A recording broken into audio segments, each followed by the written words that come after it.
Okay, so hello everyone. I'm going to present the work that I did during my postdoc here at IPLESP during 2 years under the supervision of Raphaël Métras in the SUMO team and Benoît Durand at ANSES. So the work was about mapping the bird risk index for West Nile virus in Europe and looking at its relationship with disease occurrence in humans. Excuse me, I'm just trying to get rid of. Um, okay. So I'm working on West Nile virus, which is a flavivirus in the same family as dengue virus, for instance. Although it's a zoonotic virus, so it means that there is both an enzoonotic cycle and zoonotic infections to humans. So the enzoonotic cycle includes birds that are infected through bites of infected mosquitoes of the Culex genus. And also there is also a neurophilic cycle in some birds. And so you have this enzoonotic cycle, and then you have zoonotic infection affecting humans and other hosts, mobile hosts, that we call incidental hosts, such as horses, for instance. And humans can get infected through mosquitoes that first bit an infected bird, but they can also be infected through the blood transfusions route. So that's the only way of transmission between humans is through the blood transfusions, because humans are not able to infect biting mosquitoes. Next. What happens when humans are infected? So most of the time, the infection will be asymptomatic, but in around 20% of cases, you can have dengue-like symptoms, so fever, muscle fever, these kind of things. And also, in more rarely, you can have neurological symptoms such as encephalitis, meningitis, that may lead to hospital and sometimes to death. But although it's quite rare. In Europe, we have around a few dozens to few hundreds of cases each year, mostly during the mosquito seasons, of course. So the virus has been present in Europe since at least the 60s. For instance, we were seeing, we detected the virus in the south of France in Camargue in the 60s, with first the lineage 1 that was followed by lineage 2 starting from the 2000s.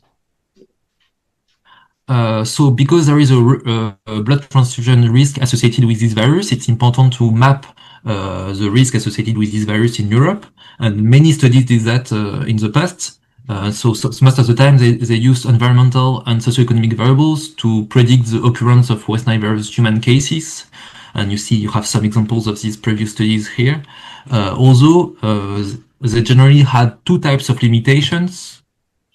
So the first limitation is that environmental variables, such as the temperature, for instance, may have two types of effects on the zoonotic infection. So first, it can affect the reservoir population, and second, it can affect the mosquito vector populations.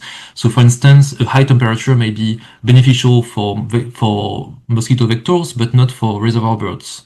But most of the time, previous studies just made the kind of link between the environmental variables and the infection without going into details of what are the mechanisms behind this link and what are the mechanisms affecting either the reservoir populations or the vector populations.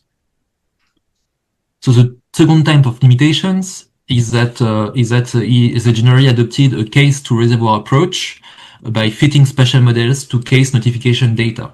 And why is it a problem? So if we look at this classical pyramid, with at the very top of the pyramid, we have the human cases that are notified to the surveillance system.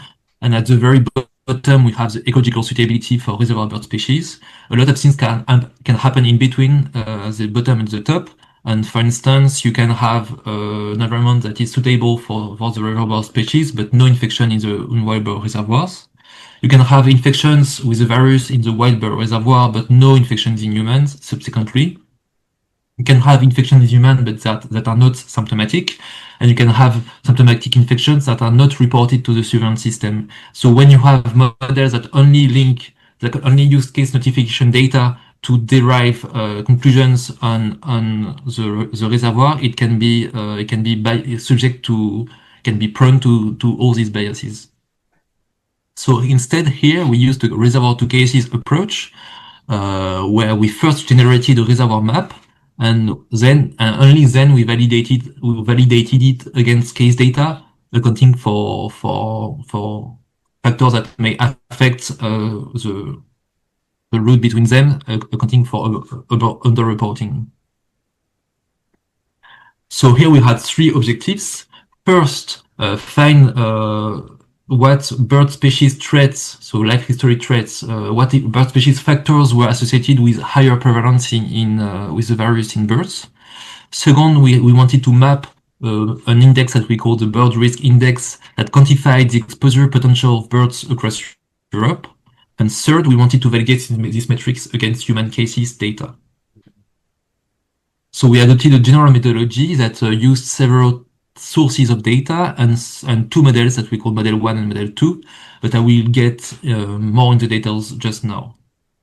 So first, what we did is we performed a literature review and we looked for all studies that did serological samplings in birds in Europe, in wild birds in Europe.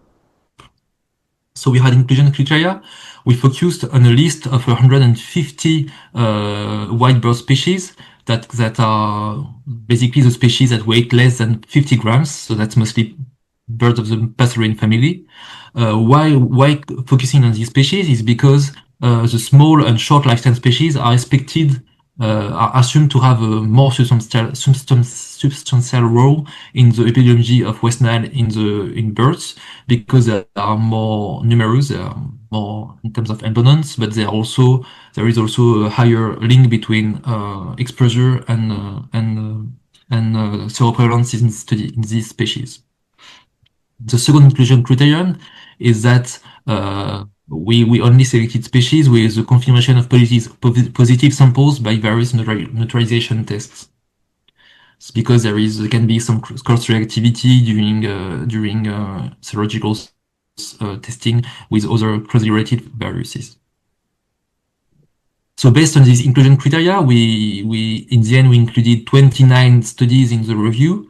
So the 29 studies included almost 20,000 seral samples collected in 73 bird species. So what you can see that we did not have the 150 species that were sampled in the literature. We only had 23 bird species. So that's one of the reasons why we made a model to predict West Nile virus seroprevalence in all species of the list of 150 bird species that we focused on. So to do that, we combined the data from the literature review that I just presented with the 12,000 individuals to life history traits data that was already published in the literature.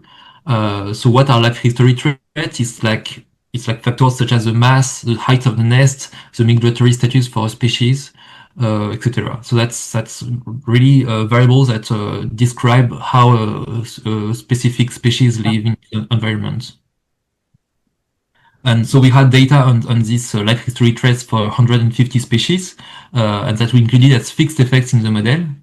The outcome was a serological status for each serum, so either negative or positive. And we also included a random effect for the study ID to account for the fact that studies in Europe were led at different times and places that could that could bring variability in the seroprevalence that was found in the studies. So we had this mixed effect logistic model that we also performed a bootstrapping method to compute confidence intervals for our estimates. So as a result, we found that some life history factors had an effect on the seroprevalence of West Nile in European wild bird species. So first, nesting on the ground for species, nesting on the ground versus nesting above ground was positively associated with a higher seroprevalence.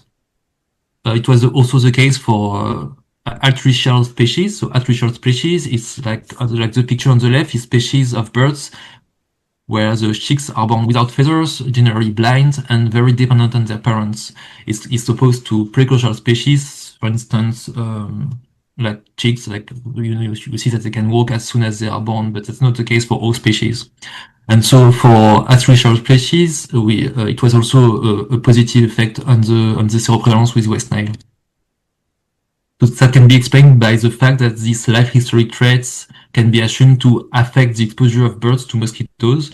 For instance, if you nest on the ground, you have probably higher mosquito abundance near the ground than above ground. And artificial chicks are more exposed to mosquito bites because they are without feathers and in general they cannot defend themselves against bites. And you had also an effect of the nocturnal gregariousness on the West Nile virus seroprevalence. So nocturnal gregariousness is the fact that individuals sleep in large groups, and that we could attribute that to, we could interpret that as maybe an encounter dilution effect, meaning that if an individual sleeps in a large group, each individual will be less exposed to the same quantity of mosquitoes than if an individual sleeps alone, for instance. So as a result of this model, we had predictions for the seroprevalence of West Nile in 150 bird species of interest. So that allowed to kind of expand the biological result in 73 species that we found in the literature review to the entire list of 150 bird species that were of interest in our study with confidence intervals. So the next step was to combine these predictions of seroprevalence in each species to its presence in the environment. So for instance, we used habitat maps that were already published in the cited study below. That where for each pixel in Europe we had the presence, yes or no, of each species, of each of the 150 species. And so we combine for each species the predicted seroprevalence in this species to the presence, yes or absence, no, of the species in each pixel. And so that's allowed us to compute for each pixel the value of the BRI, the bird risk index, when it was summed for the total of the 150 species. So we did that combining the bootstrapping results that allowed us to have 1,000 maps of the BRI metric that we could combine in a single map that I'm displaying just here. So that's the result. That's the map of the bird risk index across Europe. That's a mean bird risk index across 1,000 bootstrap samples.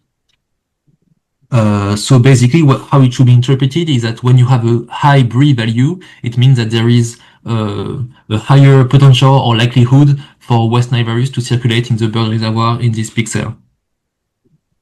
And you can see that there are higher values globally in Eastern and Central Europe, although there are also special heterogeneities at small scale. For instance, you see that at the scale of, I don't know, the south of France, you have the bird risk index that changes at quite small scale too. So we had our bird risk index, but we wanted to validate it against human cases data to check whether it meant something. So when you look at the raw maps, here on the left-hand side, you have the bird risk index aggregated as a NUTS region scale. So NUTS regions are the administrative regions in Europe. And you see that, as we just saw, the BRI value is higher in Central and Eastern European countries, for instance, Poland or the Baltic countries, for instance. Although, when you look at the number of years with notified cases, you see that it's mostly in the north of Italy, Eastern Germany, Romania, Hungary, and Greece that you have years with cases. So what could explain the difference between the bird risk index map on the left and the cases map on the right? So first, it could be an effect of a lower brood mosquito capacity or abundance. For instance, it has been shown that if mosquito season starts later, then there are less cases. So that might be something that can occur. You can also have a lower human exposure to biting mosquitoes, to infected biting mosquitoes in some areas as compared to others. And you finally can have also these differences, heterogeneity in underreporting in different areas of Europe. So in order to correctly compare these two maps, we built our model 2, which was a BEAM2 model. So BEAM means Bézag, York, Mollier. It's a type of model that allows to account for the spatial structure of the data, spatial autocorrelation of the data. And so the outcome was the number of years with notified case between 2016 and 2023. And the predictors were the BRI metrics that we just computed, and also the log population, the log human population as predictors. And we also added a country random effect to account for the fact that there may be socioeconomic differences between countries that explain lower human exposure or lower reporting of cases, for instance. Of course, the spatial autocorrelation is also part of a random effect through the BEAM2 model structure. And we fitted this model to the data using a Bayesian framework with INLA, in R, and we performed a cross-validation. So to go more in details about the cross-validation of the BEAM2 model, so we did a 5-fold cross-validation where for each fold, we computed the deviance-based R-square for count data in the testing data. And we computed two types of R-squares, so the overall R-square that accounts for the effect of both fixed and random effects, and the marginal R-square that accounts for the effect of fixed effects only, including the BRI. So two conclusions of this cross-validation. First, the model succeeded to predict the new data based on training data, so that's the objective of the cross-validation. And second, that we had indeed the fixed effect improving the fit as compared to random effects only. So because we could argue that because we account for the spatial autocorrelation, all fit would be good, and there is no link to the fixed effects. But we saw that looking at the marginal S-square, that there was an added value, to say it like that, of fixed effect as compared to random effects only. And we also computed the pit histograms based on a non-randomized methods for count data. And basically, the pit histogram has to be as uniform as possible to conclude that there is a good fit. So the results are, first, that we found a positive association between the BRI metric, the bird risk index, and the number of years with human cases at the NUTS region level. And second, that the final model allowed to predict the areas with cases in Europe. So here on the left is the observed number of years we observe case in the European regions, and here on the right is the predicted number of years with cases. So you see that the model retrieves regions such as north of Italy, Eastern Germany, Romania, Hungary, and Greece. So now that we validated the BRI metric, the bird risk index, what could we use it for? So first, we could use the bird risk index to map, to target surveillance in areas at risk despite no observed case. So let me explain more that. So for instance, in Latvia and Estonia, we see that there is a quite high value use of the BRI, but West Nile virus was never detected in humans before that. So, and we also saw that in 2024 there were wild bird cases detected in these countries, although with no human cases. So we can see that there can be high BRI values in some countries and some cases in the bird reservoir, but no cases reporting in humans. So as I said, there are multiple factors that can explain that, including low reporting, but that allows us to say that we could use a BRI map to target surveillance at in some areas, even though there was no human case before. Second, we could combine the BRI to weekly or monthly vector maps and to animal and human cases in order to predict West Nile virus infection at finer spatiotemporal scale than what we did before here. And second, to assess shift in mosquito population, for instance, related to climate change. So here there are really three take-home messages. First, that we found factors linked with higher seroprevalence, with higher exposure to the virus in wild birds. Second, that we computed a bird risk index that is associated with a higher circulation of the virus in the bird reservoir, and that was spatially heterogeneous across Europe. And third, that this metric may be used to target the surveillance of West Nile in risk areas, even though there was no human case reported yet. So if you want more detail on the study, you can have a look at our paper that was just published in Epidemiology and Infection. And I'm happy to take questions. I would like to acknowledge my supervisors, Benoît Durand and Raphaël Metras, and my funder, the Dimon Health Program. Thank you. Thank you very much. Merci beaucoup, Jonathan. So please do not hesitate to send questions through the chat so that I can read it, or you can read it yourself. En attendant, je vais poser ma question en anglais. I was wondering, I think you gave a reply in your last slide. I was wondering whether it could be interesting to fit the model also to animal cases, and particularly horses. I think you suggested. And my second question was that I was very surprised that the fit of your model appears to be very, very good, maybe too much good, if I can say that. And so can you give us some information about the other parameters of the model, because there are plenty of different parameters that can explain why the fit is so good. So thank you, Jonathan.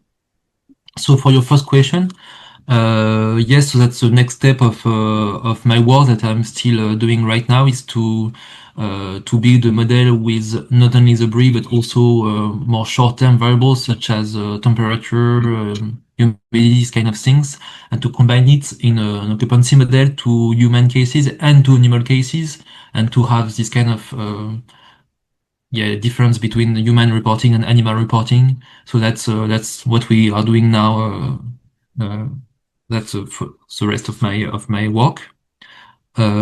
And as for your second question, I agree that it's surprising to start from this map of the brie and to this result in terms of model predictions. And we wonder if it was not because we know that models that account for spatial structure tend to fit models very well, to fit the data very well. But that's why we did this cross-validation. And especially when we look at the pooled marginal S-square, we see that it's more than 0, meaning that we indeed have an effect of the fixed effects, including the brie, on top of the spatial structure that is very well fitted by the model. And as for your question related to other predictors, actually there are only 2 fixed effects in this model, is brie and the log population. So the log population is to have a kind of exposed population variable, and that was also positively associated with the outcome. But that's the only 2 fixed effects. But as part of the cross validation, we saw that even though, of course, the spatial structure of the model allows to have this kind of very good fit to the data, there was still an added value of the fixed effect, including of the brie, on top of the spatial structure. I don't know if that answers. Yes, it's clear. Thank you. There was a question from Denis Nash, so I read it. Very interesting work. Does the seroprevalence, and by extension viremia, in the avian population vary significantly from year to year?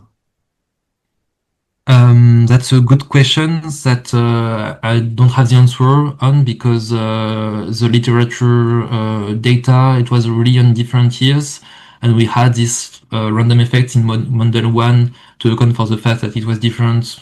It could be different from year to year, but I didn't analyze. I mean, there was no how to say, standardized sampling where they would look at the same area or the same population across different years.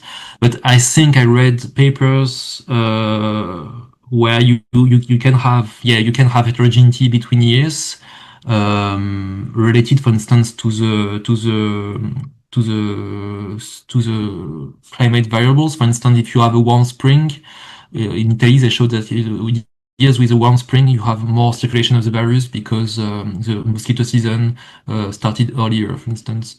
But that's a lot of that's questions that are that need to be addressed in the literature. Like it's very unclear because it's a very complicated cycle, so it's hard to get data, very accurate data. But yeah.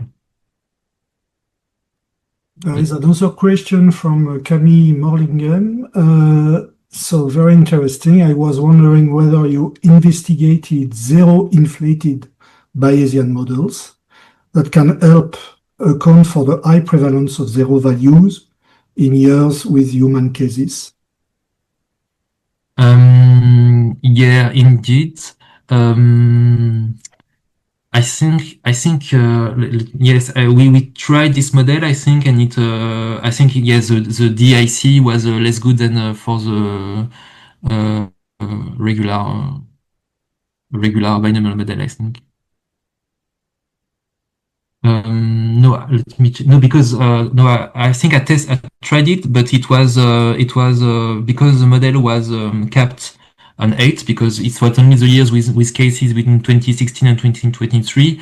The maximum value was 8, and so that's why I used the binomial model and not zero inflated Poisson or something like that, because these do not account for maximum value. Or I could have maybe. Yes, that's something maybe you can discuss. Okay. So if there is no other question, so happy to discuss about it with you, said Camille. So, okay, we move to the next presentation. Thank you very much, Jonathan. It was very great. La présentation suivante, elle est réalisée par Bertrand Bouvarel sur l'utilisation de données synthétiques générées à partir de dossiers médicaux électroniques. Bertrand, c'est à toi quand tu veux. Merci Fabrice, on a bien l'écran? Absolument. Parfait. Donc oui, bonjour à tous, je suis Bertrand Bouvarel, data scientist à la PHP, associé à l'équipe Clipivir. Je vais aujourd'hui, comme l'a dit Fabrice, vous présenter un travail réalisé dans le cadre de ma thèse soutenue récemment. Et ce travail consiste à l'utilisation en inférence causale de données synthétiques générées à partir de dossiers médicaux électroniques. Alors, on va voir si ça marche. Ok. Les essais contrôlés randomisés représentent aujourd'hui encore un gold standard pour l'évaluation de l'effet d'une intervention dans le domaine de la santé. Cependant, ils peuvent être difficiles à mettre en place pour des raisons économiques, éthiques ou fonctionnelles. De ce fait, l'estimation de l'effet d'intervention repose encore aujourd'hui grandement sur l'utilisation de données observationnelles qui permettent d'émuler ces essais contrôlés randomisés.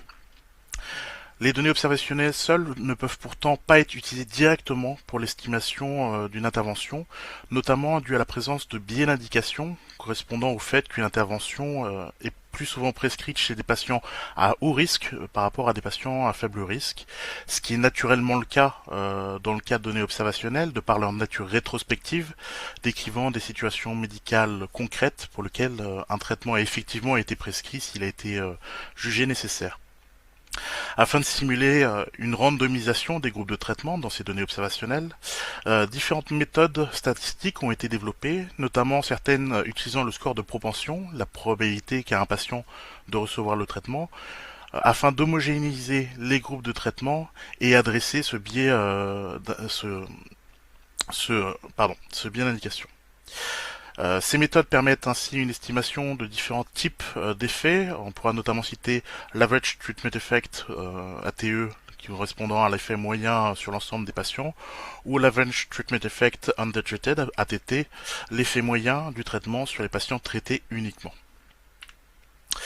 L'estimation de l'effet causal repose sur ce qu'on appelle le paradigme contrefactuel. En effet, l'analyse estime quel aurait été le devenir du patient dans le cas où le traitement aurait été différent de celui qu'il a effectivement reçu, ce qui, comme on peut aisément le deviner, est une situation impossible à observer avec des données de nature rétrospective.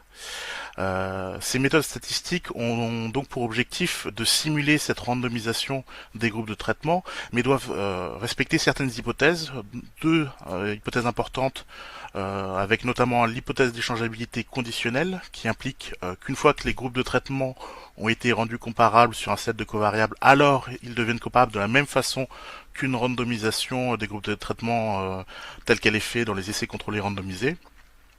Ou encore l'hypothèse de positivité qui suppose que chaque individu de notre analyse, conditionnellement à ses caractéristiques, doit pouvoir avoir une probabilité non nulle d'appartenir à n'importe quel groupe de traitement. Différentes méthodes utilisant le score de proportion ont été développées. Les deux principales utilisées dans le domaine de la santé sont les méthodes d'appariement et de pondération.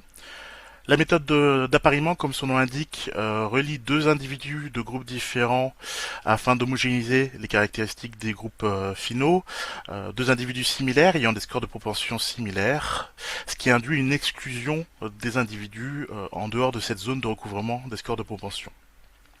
La seconde méthode, la méthode de pondération, utilise cette fois-ci le score de proportion comme un poids permettant de surreprésenter les individus rares de chaque groupe. Par exemple, comme imagé ici avec les courbes de score de proportion, seront représentés pour les individus traités les individus avec un score de proportion faible, et inversement, pour les individus non traités seront surreprésentés les individus avec un score de proportion élevé. Cependant, ces méthodes ne sont pas sans limite. Il y a des limites liées aux analyses observationnelles, notamment une puissance limitée à la taille de l'échantillon, ce qui peut être un vrai problème dans le cas d'études de pathologies rares, avec peu de patients dans les grands entrepôts. Mais il existe également des limites liées aux méthodes elles-mêmes, notamment, je vous l'ai dit, pour les méthodes d'appariement, une exclusion importante des individus en dehors des recouvrements des scores de proportion induisant un biais de sélection des patients, ou encore pour les méthodes de pondération IPTW, l'utilisation de poids extrêmes pour surreprésenter certains individus, induisant une augmentation de la variance des estimations. En parallèle, ces dernières années, on a constaté, notamment depuis 2014 avec la publication du premier réseau génératif adversaire, ou GAN, par Ian Goodfellow et son équipe, la production de plus en plus de modèles puissants de génération de données synthétiques réalistes, comme illustré ici avec des visages produits artificiellement par un modèle GAN, le StinGAN 2, quelques années seulement après le premier modèle publié.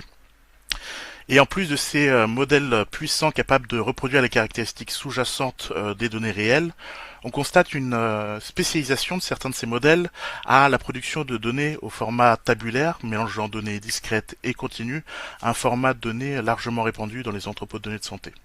On y voit donc ici la possibilité de créer des cohortes de patients contrefactuels permettant d'être intégrés à des analyses observationnelles.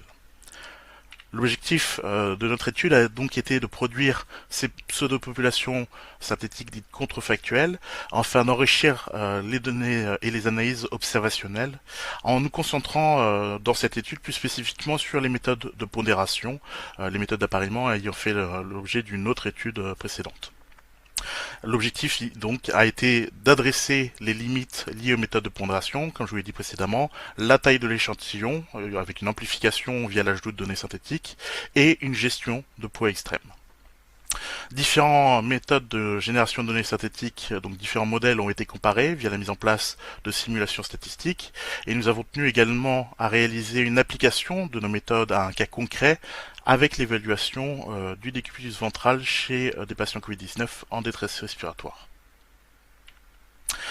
Notre méthode de simulation a été composée de 2000 patients décrits par 6 covariables, une variable traitement avec une probabilité d'être traité à 20%, attribution de probabilité confondue par des covariables afin de simuler une répartition réaliste de l'exposition non randomisée présente dans nos études observationnelles. Deux scénarios ont été étudiés, l'hypothèse nulle H0 dans lequel le traitement n'a pas d'effet sur l'outcome, et l'hypothèse alternative H1 dans lequel le traitement simulé a cette fois-ci un effet sur l'outcome. Dans nos simulations, 1000 échantillons ont été produits pour étudier chacune de ces hypothèses. Différents modèles génératifs ont été comparés. Le premier, correspondant à un modèle classique du réseau de neurones pour la génération de données, à un GAN, un réseau génératif adversaire, avec le conditional tabular GAN, spécialisé dans la génération de données tabulaires.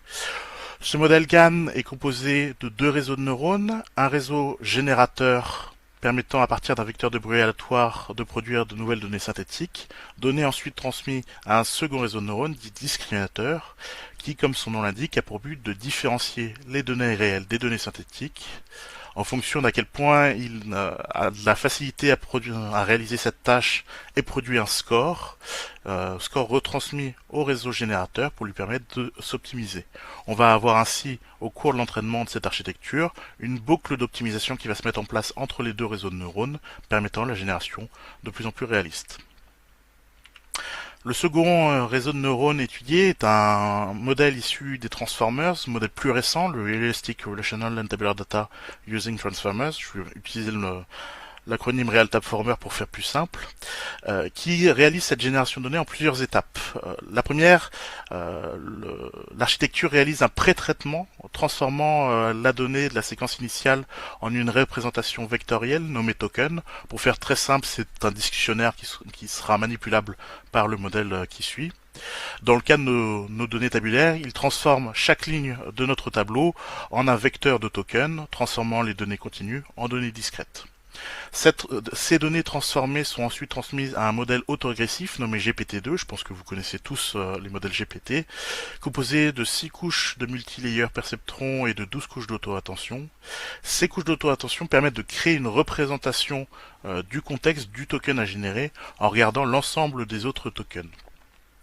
Cette représentation est ensuite transmise à une dernière couche de linéarisation qui permet de sortir les probabilités du token à générer et donc de générer la nouvelle variable. Pour terminer, nous avons utilisé et comparé un dernier modèle, un modèle plus classique d'arbre de décision carte via le package SandPop, qui permet, à l'instar d'une imputation multiple, de générer de façon séquentielle chaque variable. Chaque nouvelle variable à générer l'est fait via l'utilisation d'un modèle entraîné sur l'ensemble des variables précédentes. C'est donc un modèle qui peut être sensible à l'ordre des variables, notamment dans des données à haute dimension. Une fois les données observées obtenues et les données synthétiques produites, nous avons réalisé des pondérations avec nos données synthétiques. L'objectif ici est de réduire la présence de poids extrême, de supprimer la présence de poids extrême, et donc de réduire toute surreprésentation d'individus observés. Pour cela, nous avons sélectionné tout individu observé avec un poids supérieur à 1, donc étant surreprésenté, avons fait revenir son poids à 1 et avons comblé la différence qui existe entre le poids de la donnée observée initiale et de la donnée observée ajustée en ajoutant des données synthétiques ayant des scores de proportion similaires afin de combler ce poids. Par exemple, pour une donnée observée avec un poids de 4,5, la poids observée ajustée a un poids de 1 et on ajoute des données synthétiques afin de revenir à un poids de 4,5 pour qu'il n'y ait pas de différence de poids dans le jeu de données final, mais sans surreprésentation d'individus.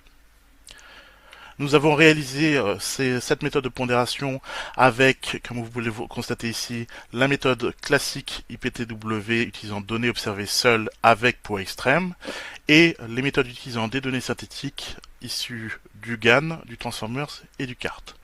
Sous l'hypothèse nulle H0, donc pas d'effet du traitement sur l'outcome, on constate que les données issues du GAN permettent d'obtenir des performances plus biaisées, une augmentation de l'erreur standard et du risque alpha par rapport aux méthodes classiques de pondération, donc une diminution des performances d'estimation avec ce modèle, traduisant l'introduction de bruit, une moins bonne qualité de la génération de données, expliquant cette diminution de performance.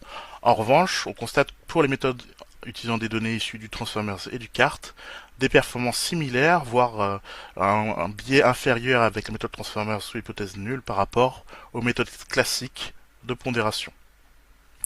Ces constatations sont également observables sous l'hypothèse alternative, donc le traitement simulé n'a pas d'effet sur l'outcome, avec un GAN présentant encore une fois des performances inférieures aux méthodes classiques, et des méthodes Transformers et cartes avec des biais, erreurs standard, puissance et couverture de l'intervalle de confiance à 95%, similaires à ce qui est obtenu avec les méthodes de pondération classiques.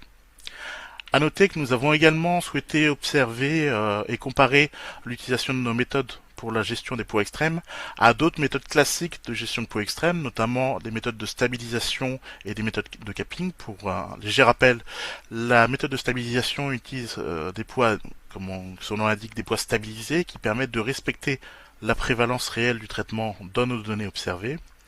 Et la méthode de capping, elle, limite le poids maximal attribué à chaque individu.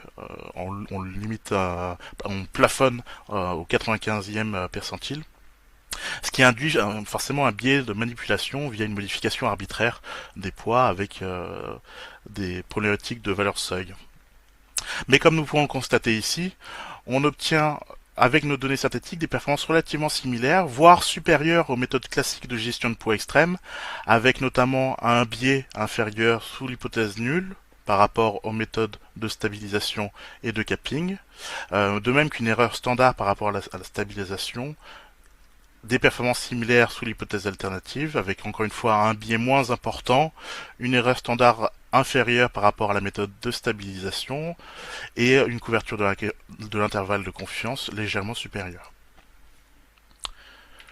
Une fois ces méthodes de simulation réalisées, comme je vous l'ai dit précédemment, nous avons souhaité appliquer les différentes méthodes développées à un cas concret. Pour cela, nous avons utilisé les données issues de l'entrepôt de données de santé de la PHP, regroupant les données longitudinales détaillées de 38 établissements de la région parisienne.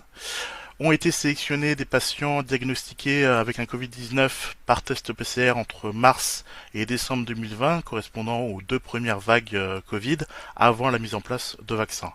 Et ont été sélectionnés parmi ces patients-là, ceux ayant eu une mise en place de ventilation mécanique durant les 48 premières heures de leur hospitalisation.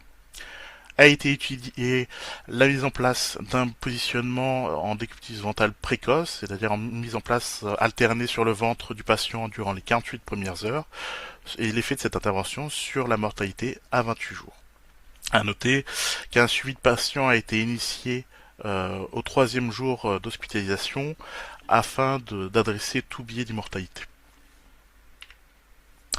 À partir de ces critères de sélection, nous avons pu extraire de l'EDS de la PHP une cohorte de 1399 patients, décrits par une cinquantaine de variables, des comorbidités, des interventions cliniques réalisées sur les patients, ou encore des résultats de laboratoire. Les données manquantes, très souvent présentes dans ce type de base de données, ont été traitées via imputation multiple par équation chaînée, et pour chaque jeu de données imputé, 50 000 patients synthétiques ont été produits avec nos différents modèles génératifs. Une vérification de la qualité de la génération de nos données a été réalisée, une vérification des distributions marginales qui sont quasiment parfaites, mais c'est le cas avec quasiment tous les modèles génératifs, donc je ne vous les ai pas représentés ici, étant donné qu'en plus on a 50 variables, mais je vous ai quand même remis ici une évaluation de la qualité de la génération des distributions jointes, donc les relations qu'ont les variables entre elles, important dans des thématiques causales, avec des matrices d'association entre les variables sur données observées et données générées, chaque ligne et chaque colonne correspondant à une variable. L'objectif ici est donc d'avoir une conservation des patterns d'association entre les données générées et les données observées. Pour cela, nous avons réalisé une matrice faisant la différence entre ces deux matrice représentée ici.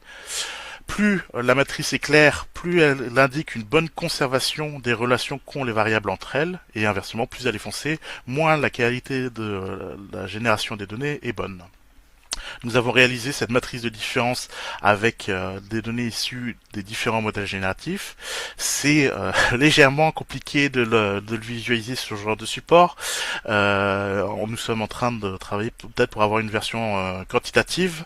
Mais globalement, on constate des matrices plus claires, une meilleure conservation des relations entre variables dans le cas des données issues des modèles Transformer et cartes, que ceux obtenus avec la méthode GAN, ce qui semble corroborer les résultats obtenus dans nos simulations.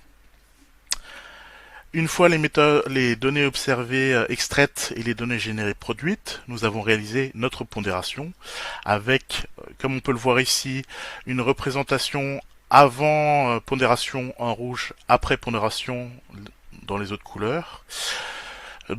La différence absolue pour chaque variable de nos groupes de traitement. En bleu, les méthodes classiques de pondération sur représentation d'un individu avec poids extrême. En jaune, les données ajustées par carte, en vert par GAN et en violet par Transformers. Les couleurs, la différenciation des couleurs n'est pas importante. Ici, l'objectif est de voir qu'on a quand même une différence qui s'est faite entre nos méthodes classiques en bleu et nos méthodes utilisant des données synthétiques dans les autres couleurs.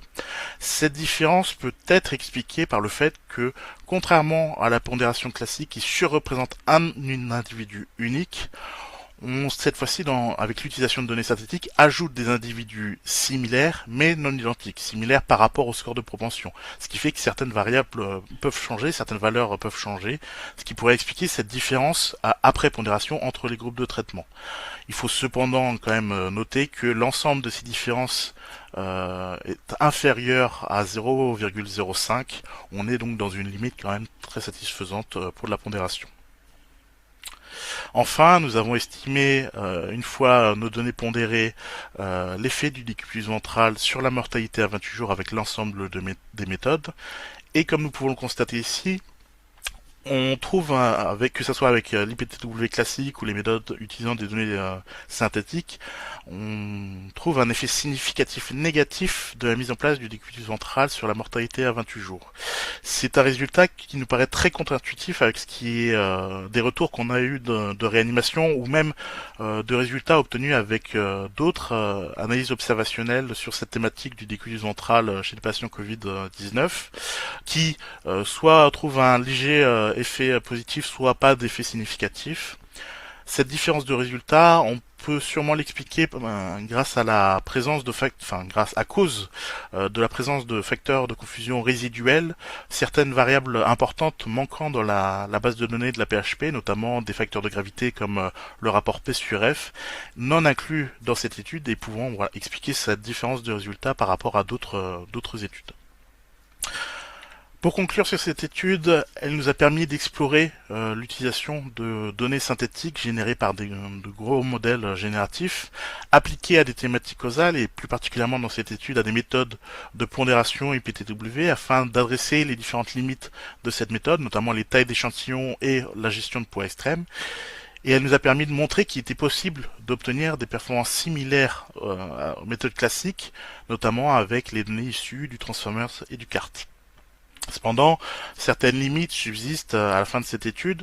On a pu le voir, l'importance de bien choisir le modèle génératif. Tous les modèles génératifs, notamment dans le cas des données tabulaires, ne se valent pas, avec un GAN présentant des performances systématiquement inférieures aux autres méthodes.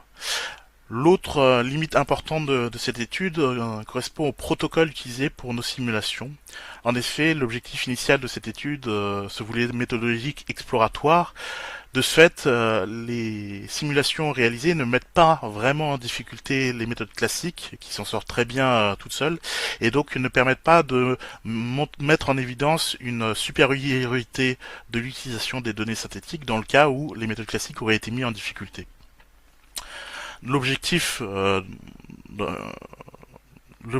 à la fin de ce travail sera donc de poursuivre ces travaux avec en priorité la réalisation d'un nouveau protocole de simulation mettant en difficulté les méthodes classiques avec notamment une réduction supplémentaire des têtes d'échantillons, un déséquilibre plus important entre les groupes de traitement ou encore la mise en place de relations plus complexes entre les variables afin de vérifier la capacité des modèles à générer de bonnes distributions jointes. Et tout futur travail devra prendre en compte la rapide évolution du domaine de recherche des modèles génératifs. On a vu entre le GAN et le Transformers le gap de qualité de la génération des données qui existait, et de nouveaux modèles plus récents ont fait leurs preuves, notamment des modèles hybrides GAN-Transformers, ou encore des modèles de diffusion qui ont été particulièrement intéressants pour la génération de données tabulaires. Je vous remercie. Si vous avez des questions, je suis disponible. Merci Bertrand pour cette présentation. que moi je connaissais, mais que je trouvais très clair. Est-ce qu'il y a des questions?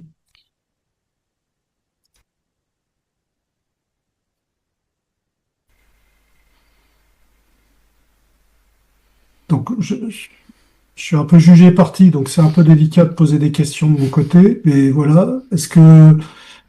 Bah, je vais en poser une. Globalement, est-ce que vous avez identifié des situations dans les simulations où l'utilisation de ces méthodes apporterait ou ferait mieux que l'IPTW standard, qui serait des études de cas d'application potentielle de ces méthodes?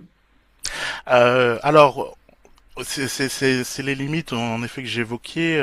On a fait quelques analyses de sensibilité avec des effets plus importants dans lesquels les méthodes de données synthétiques s'en sortent très bien, mais malheureusement euh, il faudrait pour étudier des cas vraiment mettant en difficulté les méthodes classiques, relancer les simulations et ça nécessiterait donc de relancer beaucoup d'apprentissage d'architecture, ce qui est très chronophage pour l'évaluation en tout cas, pas pour la mise en place d'un cas concret.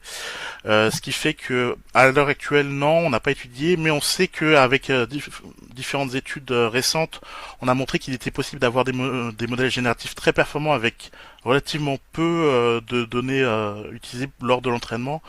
Donc on peut très aisément deviner que on a un vrai potentiel dans le cas de données avec des pathologies rares, d'études avec des pathologies rares qui pourraient permettre une meilleure estimation de l'effet via l'introduction de données synthétiques afin de combler justement ce manque de données et qui pourrait réduire la puissance des estimations réalisées.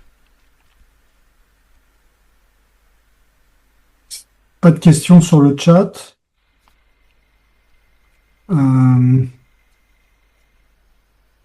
Donc ma deuxième question, c'est est-ce que c'est envisageable un jour d'utiliser ces méthodes, si j'ose dire, en ligne sur l'entrepôt de données de santé de la PHP? C'est quelque chose qui pourrait très aisément être envisageable étant donné que on a des exemples de grands modèles de réseaux de neurones déjà développés et entraînés sur la base de données. Je pense à des modèles BERT utilisés pour les annotations de dossiers de patients. Il faut savoir que le modèle Transformer que je vous ai présenté, c'est issu de modèles Transformers, donc des modèles pré-entraînés, et on pourrait très aisément envisager un pré-entraînement de ce type de modèle sur l'entrepôt de données de santé de la PHP et même l'application de ce type de modèle génératif à d'autres domaines que la simple thématique d'inférence causale. On pourrait y voir leur utilisation notamment dans le cadre de l'attente d'accès à l'entrepôt, à la génération de cohortes synthétiques pour pouvoir commencer à réaliser les recherches et pour appliquer l'ensemble des méthodes développées sur l'entrepôt une fois les accès obtenus. C'est quelque chose qui pourrait complètement être intégré à des pipelines utilisant l'entrepôt de données de santé. Merci. Donc effectivement, il y a une question, mais une des applications, c'est la génération de données pour ouvrir les données de façon simple. Donc il y a une question de Leila Abbas. En termes d'application, je suis assez dérangé par le fait d'ajouter artificiellement, par exemple, 3 patients avec des poids différents qui recouvrent le patient qui a un poids extrême dans l'analyse.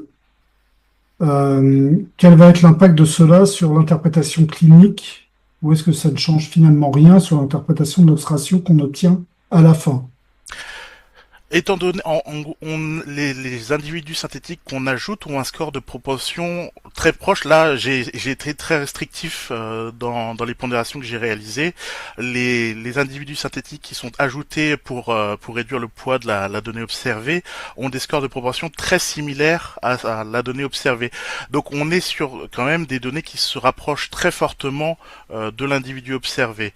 Donc, on est même si elles sont synthétiques, on est quand même sur des individus très proches, ce qui permet d'éviter cette surreprésentation d'un individu unique. On a quelques variances de variables, comme on avait pu le voir avec les résultats des différences de variables après pondération, mais on reste sur quelque chose de relativement proche, à voir avec une analyse plus poussée, mais statistiquement, il semble pas trop dérangeant d'intégrer ces données proches. À condition, par contre, de faire attention. Dans le cadre de cette étude, nous sommes facilité un peu les choses en discrétisant l'ensemble des variables.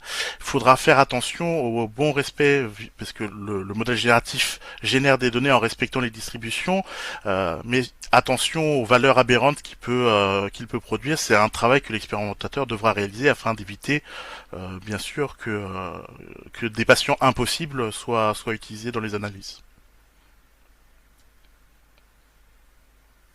Nathanaël complète par une réponse sur l'absence d'interprétation différente de l'odds ratio a priori. Voilà. Eh bien, merci Bertrand. On va passer à la présentation suivante, donc qui est faite par Fabienne Elkoury et Paloma Vera de l'équipe ESMA sur l'étude Aspire ou Aspire. Je ne sais pas comment on doit dire, mais Fabienne va nous dire ça. C'est à toi.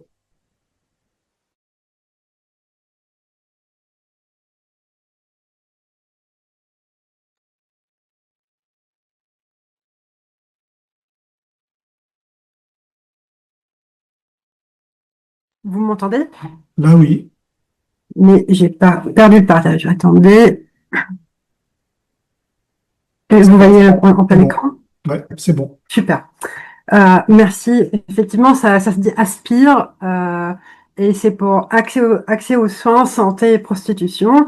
Alors, j'ai fait les diapos en anglais, mais on va faire la présentation à deux voix avec Paloma, dont la thèse porte notamment sur le volet qualitatif de l'étude Aspire. On va vous parler de tout ça tout à l'heure. Du coup, pour commencer, on va changer un peu le thème.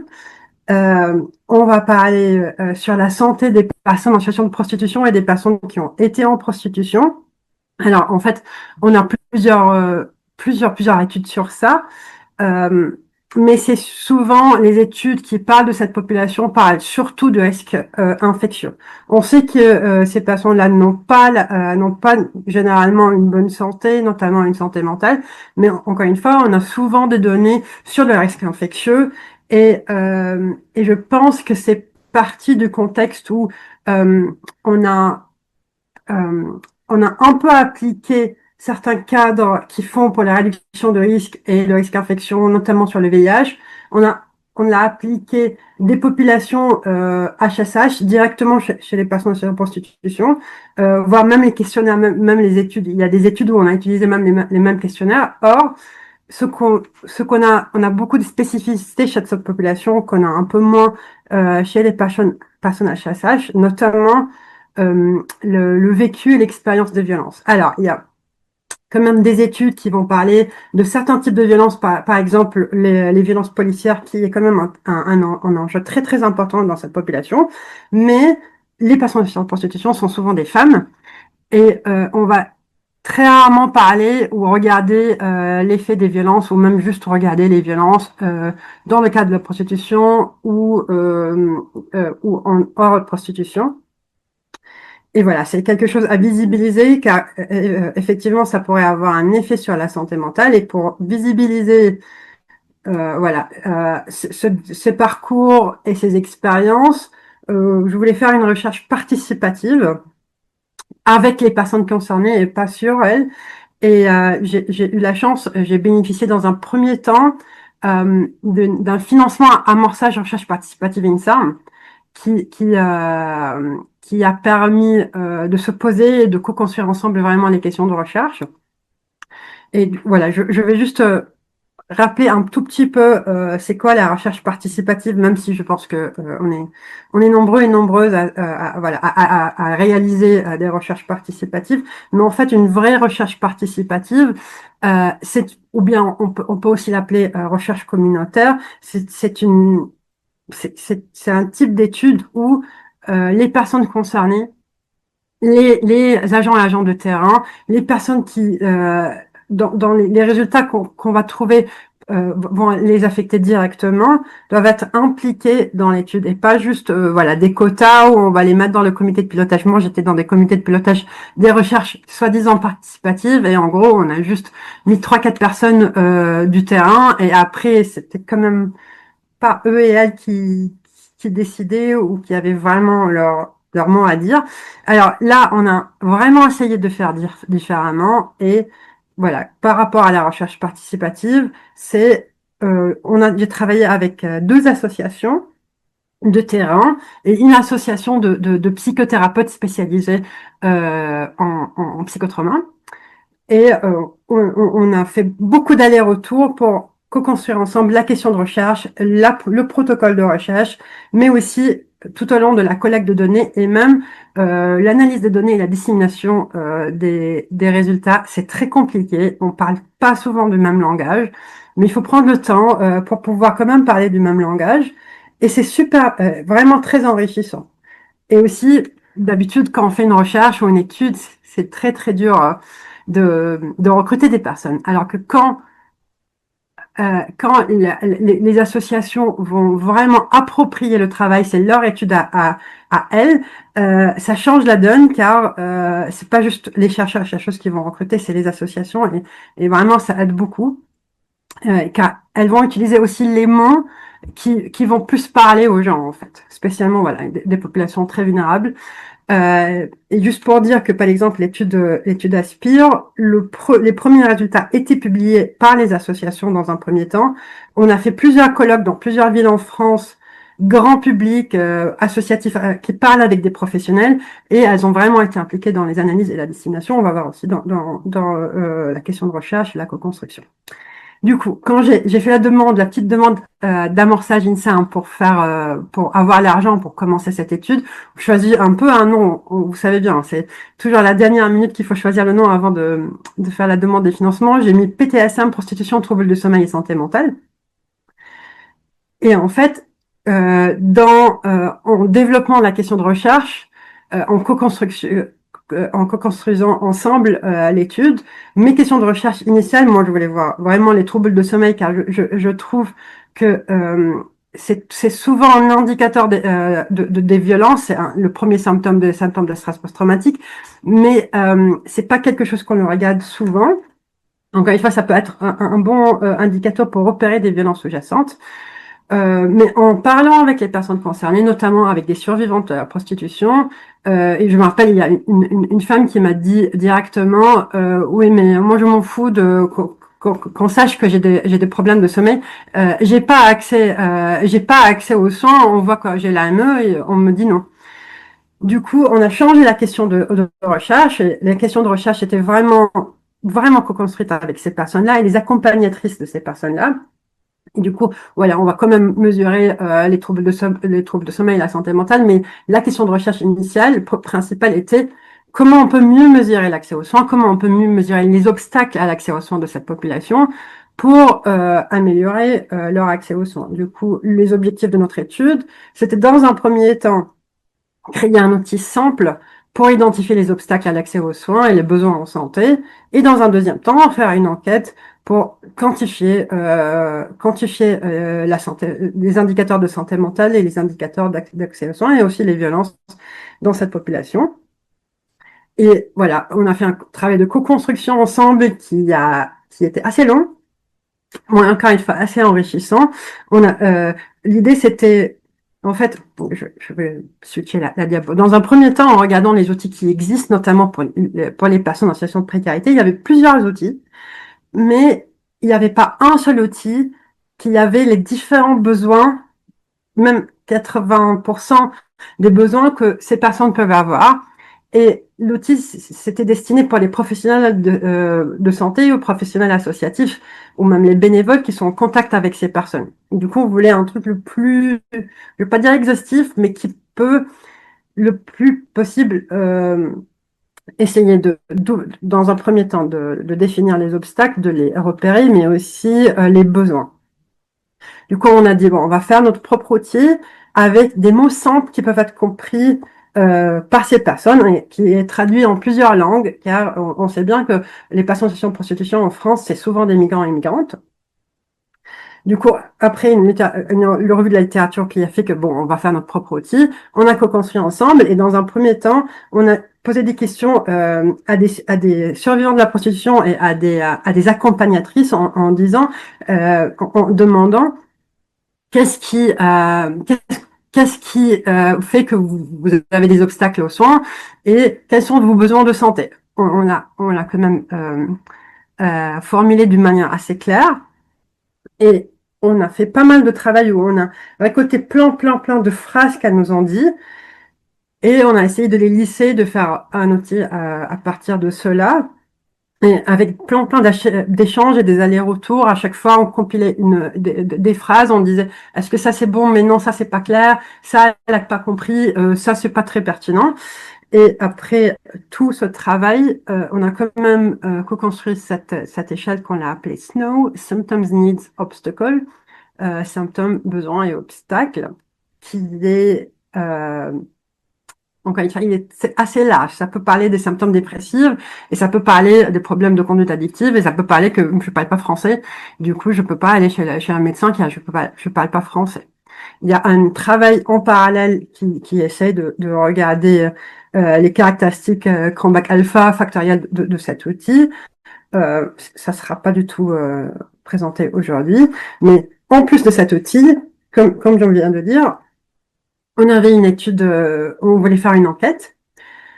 Et pour moi, c'est pour une première fois où j'écris une demande de financement où je dis je vais faire ça et je fais plus que j'ai écrit que je vais faire. Du coup, une fois on a vu l'engouement de cette étude, le fait que les associations, elles ont vraiment été très intéressées et il y avait plein d'antennes. Plein de villes en France où les antennes, les délégations de ces associations voulaient vraiment bien rejoindre. Du coup, on a ouvert plus d'antennes, mais aussi on a ajouté un volet qualitatif pour aussi pour essayer de centrer les résultats, les données, notre étude sur les paroles de ces personnes-là. Donc, on avait une enquête quantitative dans plusieurs villes en France, même en Martinique, avec une enquête épidémiologique avec plein de mesures sociodémographiques, de migration, de violence, d'usage de substances, mais aussi de symptômes de stress post-traumatique et des entretiens qualitatifs. Paloma va vous en parler tout de suite. Alors, on a réussi à recruter 258 participants et participantes pour une étude épidémiologique. C'est pas énorme, mais pour cette population-là, très difficile à atteindre, vulnérabilisée, pour certaines polytraumatisées, on va voir, c'est énorme. Et encore une fois, c'est grâce à la mobilisation des associations avec qui je travaillais. Et voilà, on travaillait avec 3 différentes associations et aussi en France métropolitaine et Martinique. Et voilà, on est très content de cette taille d'échantillon. Alors, maintenant, je vais présenter un peu les résultats. Dans un premier temps, je vais présenter rapidement l'outil SNOW, les résultats. Et en gros, ça, c'est les résultats de l'outil SNOW. En gros, pour chaque phrase, les personnes qui répondaient pouvaient dire oui ou non. Du coup, les items qui étaient les plus sélectionnés, c'était des items de santé mentale et c'est-à-dire je suis très triste, c'est très lié aux symptômes dépressifs dans une analyse en parallèle qu'on est en train de faire, mais aussi le fait d'avoir des douleurs, des maux de tête par exemple, et aussi des troubles de sommeil. Voilà, encore une fois, je ne vais pas trop présenter cet outil, ça sera une autre analyse qui est en cours, mais juste pour dire que les participants et les participantes ont mis des commentaires très positifs sur cet outil. Voilà, et aussi par rapport à la faisabilité, la pertinence et la clarité, on a eu aussi des bons scores. Alors, je vais présenter maintenant un peu les données sociodémographiques. Du coup, dans notre échantillon, on avait 92% de femmes, 3% d'hommes et environ 5% de personnes trans. La moyenne d'âge de notre échantillon était environ 35 ans. Et comme toute la littérature avant, on n'était pas choqué de voir que la majorité des patients dans notre étude n'étaient pas nés en France ou en Union européenne. Dans l'écrasante majorité, c'est des personnes de l'Afrique subsaharienne. Et il faut aussi noter que dans 55% des cas des personnes pas nées en France, ça faisait plus que 5 ans qu'elle était en France. Et la plupart d'elles, elles sont arrivées en France sans document. Alors, aussi, parmi les participants et participantes, une majorité avait au moins un enfant, mais dans beaucoup de cas, l'enfant n'habitait pas avec la participante ou le participant.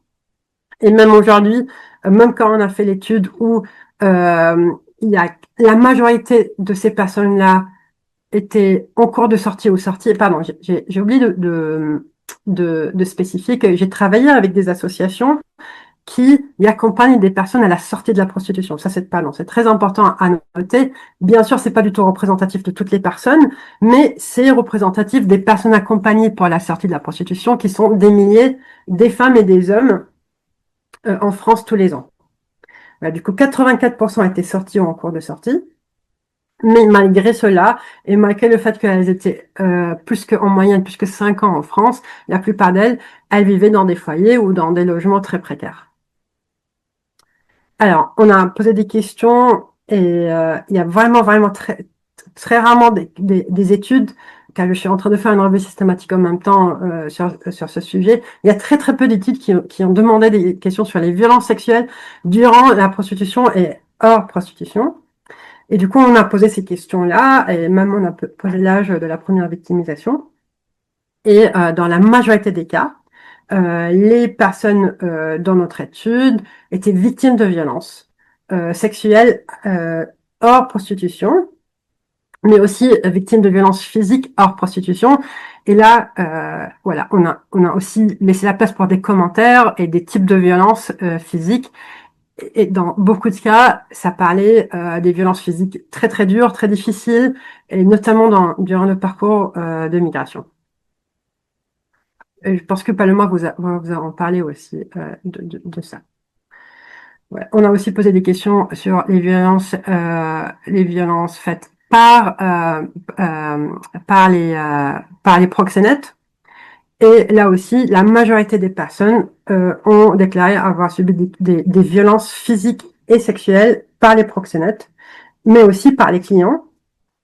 Et ce qui est assez impressionnant, qu'il y a peut-être il y a plus de 90% des personnes qui ont dit qu'elles ont subi des violences verbales par les clients, et violences physiques et violences sexuelles. Et du coup, les violences sexuelles par les clients, c'est vraiment vécu comme des violences sexuelles, pas juste un rapport entre guillemets standard, mais c'était des violences sexuelles subies durant le pass, si je peux le dire. Une autre information aussi qu'on avait vue, qui est assez pertinente, c'est que chez les femmes, du coup, pardon, ça, ce graphique, il montre dans toute la population, mais chez les femmes, il y a environ 30% qui sont victimes de mutilations génitales féminines. Et cette variable est une des seules variables qui est liée à l'accès aux soins d'une manière négative, c'est-à-dire les femmes dans notre échantillon qui ont des mutilations génitales féminines sont moins à risque d'aller chez un gynéco ou à aller chez un médecin traitant ou une médecin traitant. Du coup, c'est une barrière à l'accès aux soins. Alors, on a aussi posé des questions sur les problèmes de santé, et durant la co-construction du questionnaire, on n'arrêtait pas de me dire, ne me pose pas des questions sur le nombre de problèmes de santé ou les problèmes de santé. On a toutes des problèmes de santé. Elles ont toutes des problèmes de santé. Du coup, on a posé des questions un peu plus précises. On a demandé, avez-vous un problème de santé ou une maladie auquel vous prenez un médicament ou vous avez déjà pris un traitement? Pour ne pas poser des questions, est-ce que vous avez, je ne sais pas, car par exemple, les douleurs de dos, de tête ou quoi que ce soit, c'était, selon les accompagnatrices, elles ont toutes un type de douleur. Du coup, on a posé une question un peu plus stricte, un peu plus précise, et même en posant une question un peu plus précise, il y a quand même environ 70% des personnes qui ont répondu qu'elles ont au moins un problème de santé. Et pour un échantillon qui est en moyenne d'âge de 34 ans, quand même. Alors, pour la santé mentale, on a posé la question, on a mesuré les symptômes dépressifs ou la probabilité d'avoir des symptômes dépressifs par l'échelle PHQ-2. Et si on dichotomise cette échelle avec le score au moins 3, on voit que environ 51% de notre échantillon a des symptômes qui sont potentiellement dépressifs ou potentiellement des symptômes dépressifs. Et on a aussi utilisé l'échelle PCL5, qui est une échelle très utilisée pour mesurer les symptômes de stress post-traumatique. Et on avait des scores, voilà, je veux pas dire surprenant, car quand même c'est un échantillon polytraumatisé, mais très élevé. Selon l'échelle PCL5, il y a environ 63% de notre échantillon qui aurait peut-être des symptômes de stress post-traumatique. Comparé chez les vétérans, chez les soldats qui ont vécu des guerres, et on parle pas des soldats qui ont vécu des guerres durant leur PC, mais vraiment qui ont vécu des guerres, par exemple Afghanistan ou quoi que ce soit, c'est entre 20 et 25% qui ont des symptômes dépressifs, de stress post-traumatique. Et là, on a à 63%.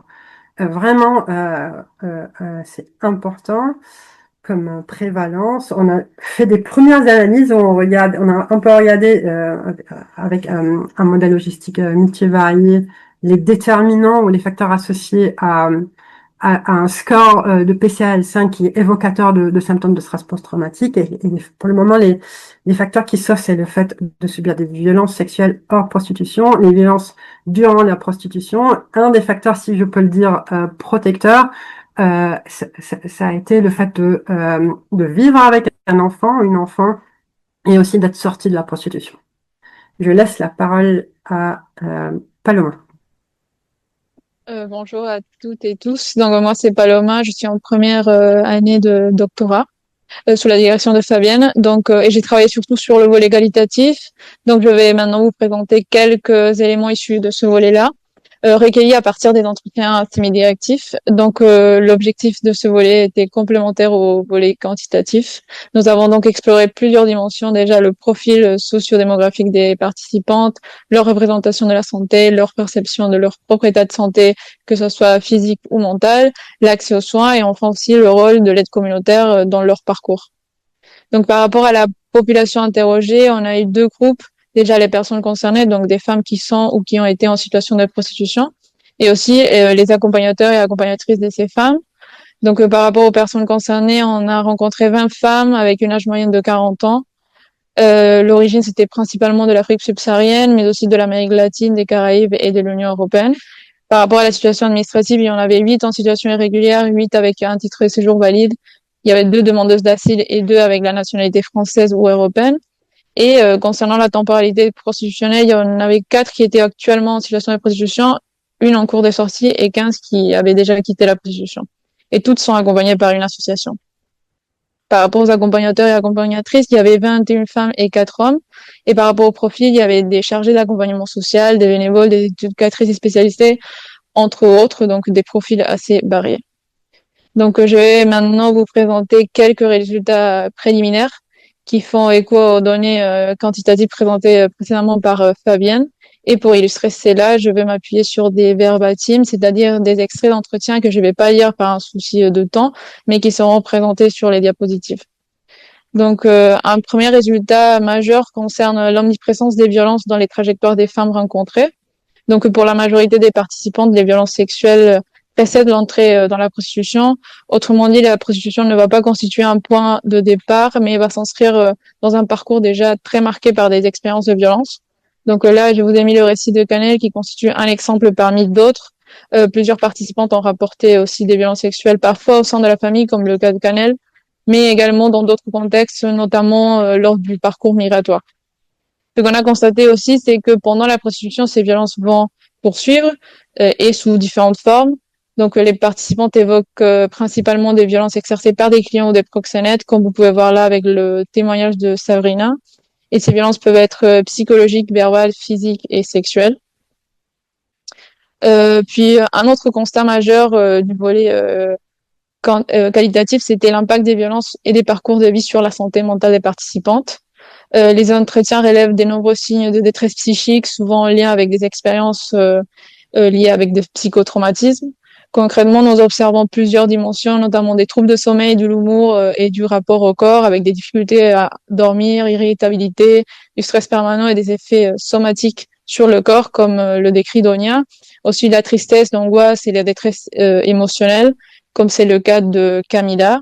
Et aussi, on a constaté des mécanismes de dissociation.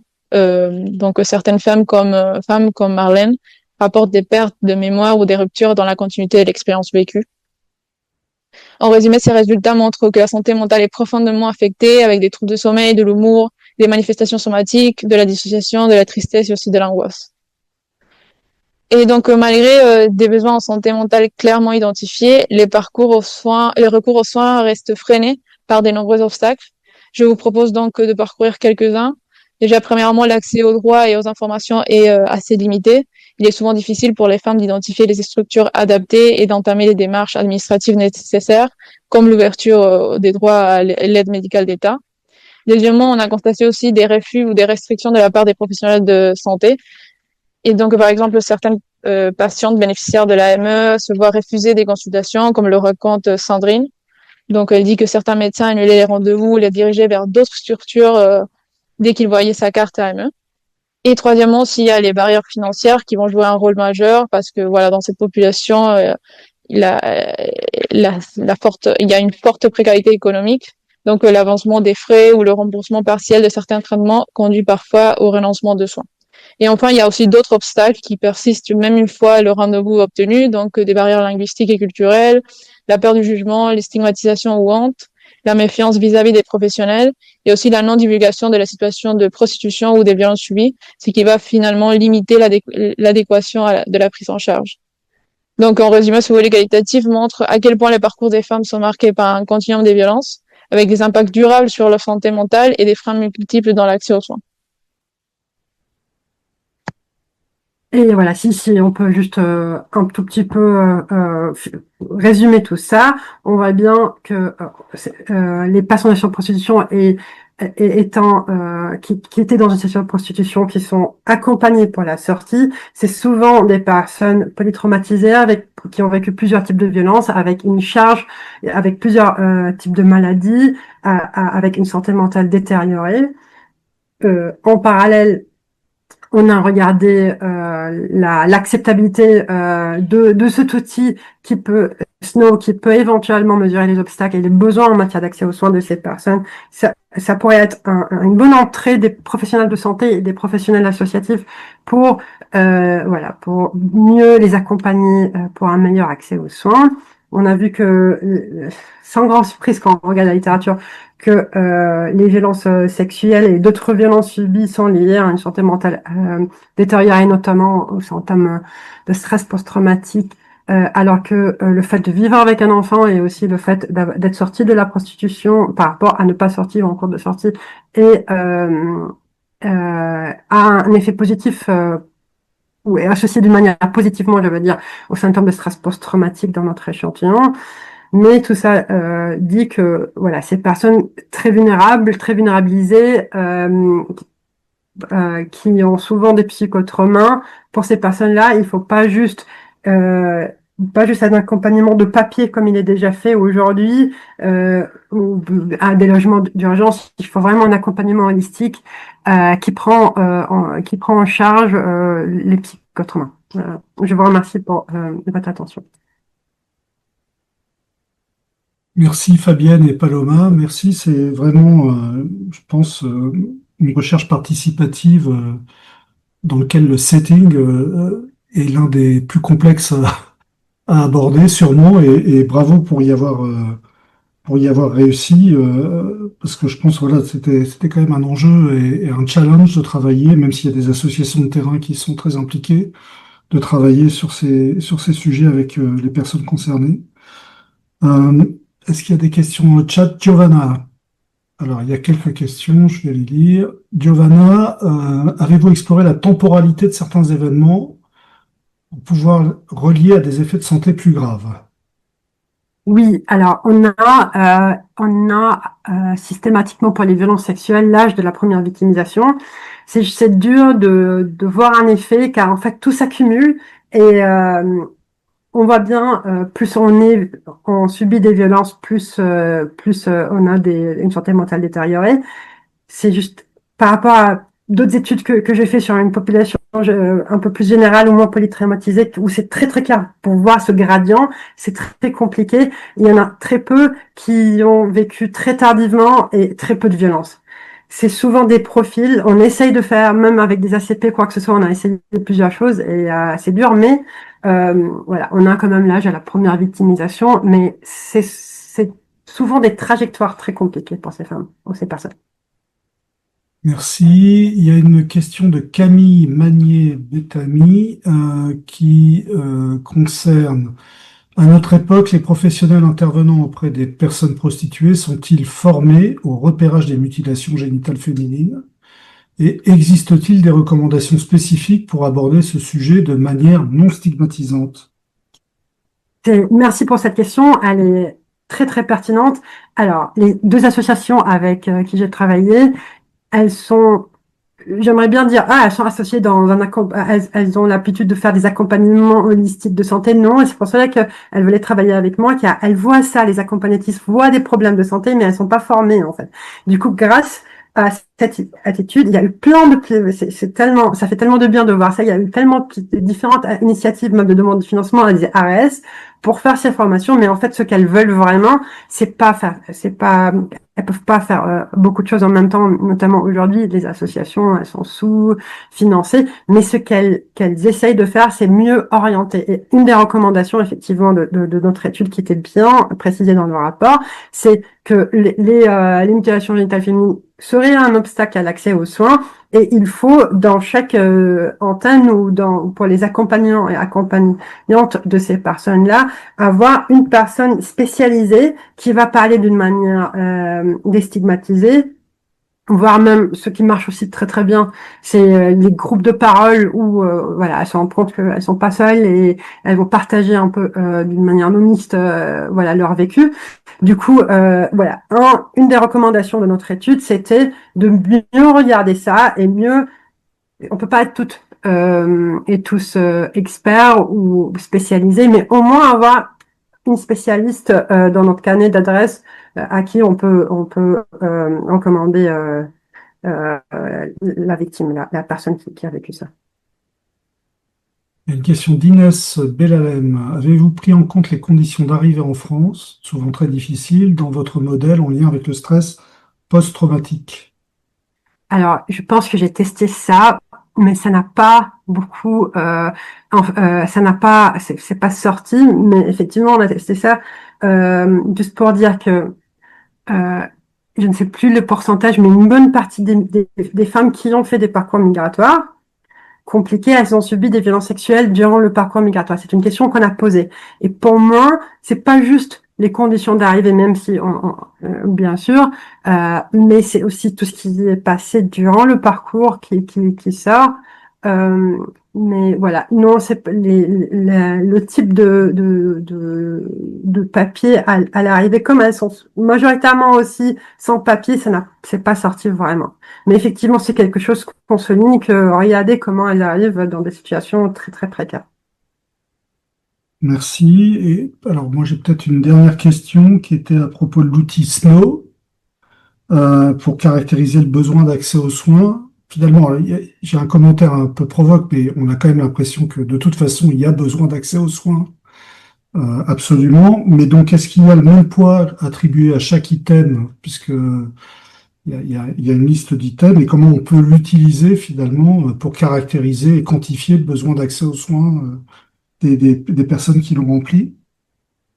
Merci pour cette question. Alors, il n'a pas le même poids, mais en fait, ce qui a fait, et ouais, on les a vus aussi dans les entretiens Cali, mais même avec les accompagnatrices qui viennent nous voir. Et en fait, ça commence une conversation. C'est-à-dire, les associations avec qui je travaille n'avaient pas trop d'expérience pour parler de ça. Et en fait, moi, je pense que tu peux me compléter car c'est toi qui as fait des entretiens. Mais même les personnes accompagnées, elles ont dit, elles s'intéressent à moi et pas juste les papiers. Ou elle va me poser des questions sur ça. Du coup, c'est pas vraiment un outil comme on peut le comprendre aussi. En épidémie ou quoi que ce soit, mais pour ces professionnels-là, c'est vraiment un outil d'entrée et d'accès aux soins, car dans d'autres situations, ils vont même pas parler de ça. Et vraiment, voilà, c'est pas du tout utile pour les professionnels qui font déjà ça. Et les femmes, elles vont venir ici car elles savent qu'elles vont être prises en charge de santé mentale. C'est pour les professionnels, notamment les travailleurs et travailleuses sociales, qui vont pas trop parler de ces problèmes avant. Ok, c'est clair. Eh bien, merci beaucoup Paloma et Fabienne. Donc, on va passer à la dernière présentation de cette session, qui est une présentation de l'équipe CIFOD. Timothée, écoute Timothée, c'est à toi. Ok, bonjour à tous et à toutes. Est-ce que vous voyez mon écran? Pour l'instant, on ne voit pas.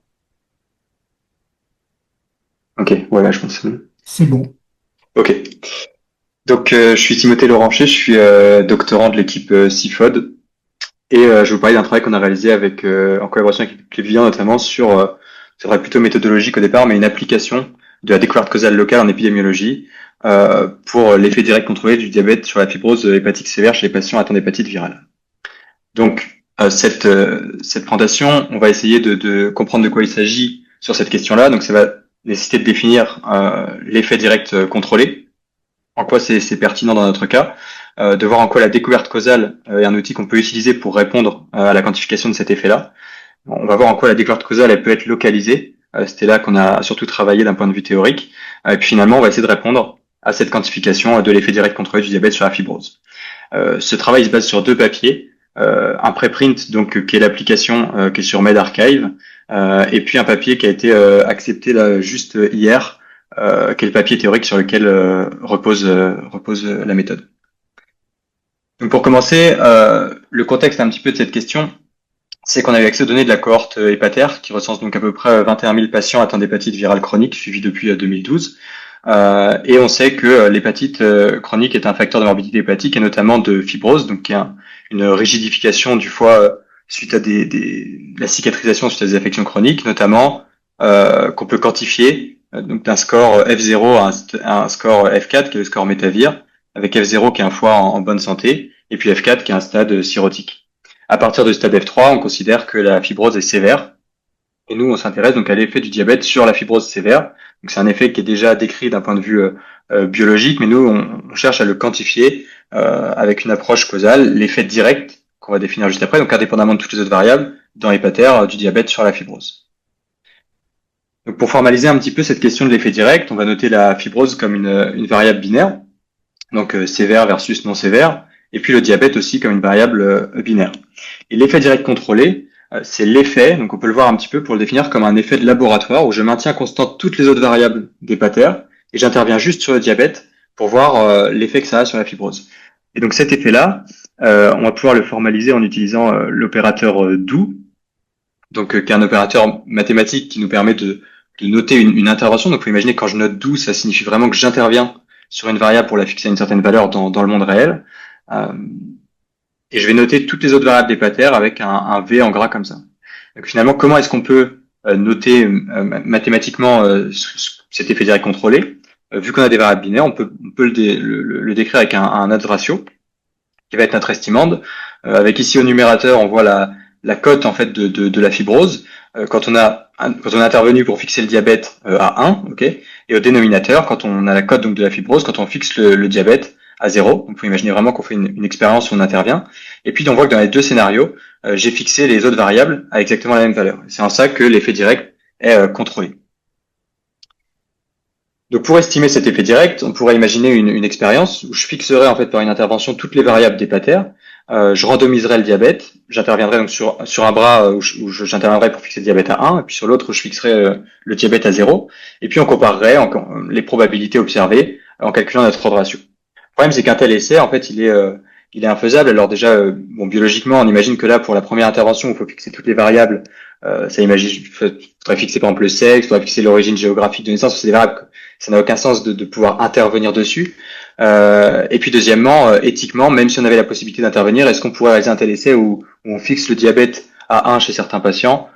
C'est assez questionnable. Et donc dans ce cas-là, on va devoir recourir à une situation où on utilise des données observationnelles, donc en l'occurrence les données de la cohorte hépataire, Et on va devoir donc formaliser des hypothèses pour exprimer notre quantité interventionnelle. Donc c'est une quantité qui contient des doux en une fonction de probabilité conditionnelle, c'est-à-dire des quantités qu'on peut observer et calculer dans les données. C'est ce qu'on appelle le problème de l'identification de l'effet causal. Donc c'est là que l'inférence causale intervient, et notamment le formalisme avec les DAG, puisque si on a un DAG causal, on va voir qu'on peut identifier cet effet direct.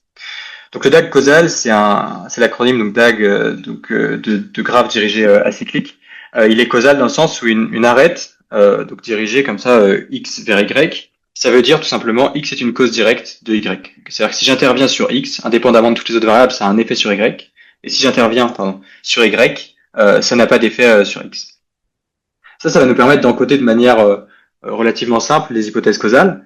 Et donc je présente ici un petit DAG sur lequel on va raisonner pour essayer de comprendre ce qu'il faut contrôler quand on veut estimer notre CDE.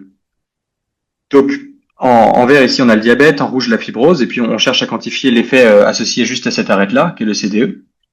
Et les grands types de variables qu'on peut rencontrer, c'est d'abord donc des facteurs de confusion, qui sont donc des variables qui causent à la fois le diabète et la fibrose, et qui vont introduire donc une corrélation entre le diabète et la fibrose qui n'est pas due à l'effet causal du diabète sur la fibrose.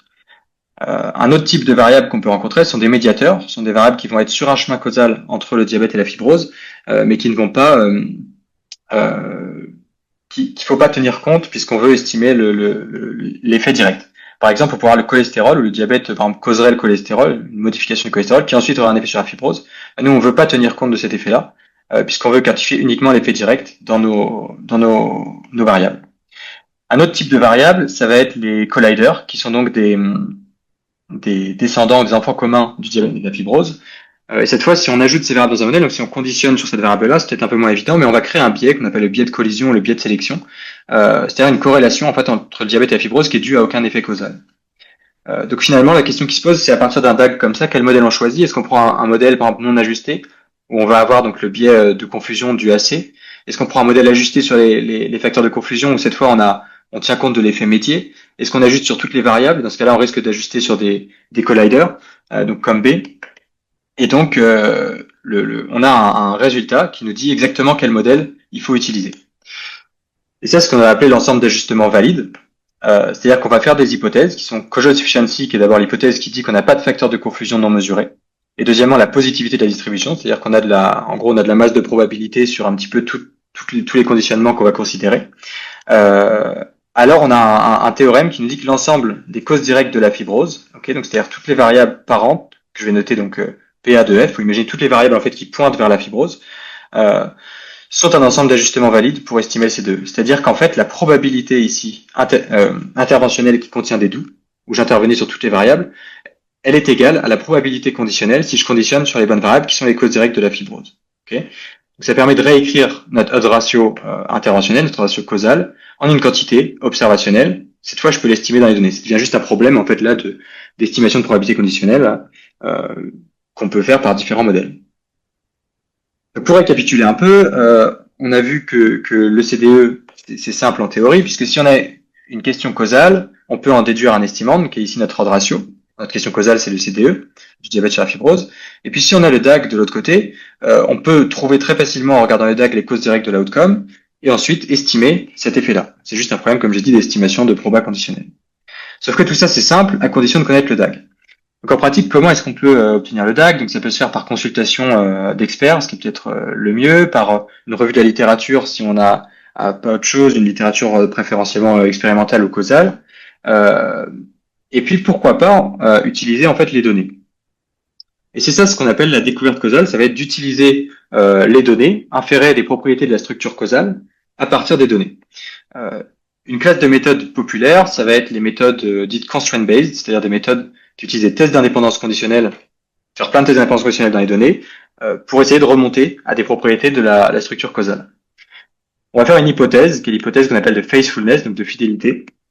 C'est une hypothèse, on va peut-être revenir dessus, mais qui est assez forte et qui a la fâcheuse caractéristique d'être intestable dans les données, qui donc nous dit qu'on va supposer que les indépendances conditionnelles qu'on observe reflètent en gros les relations causales réelles.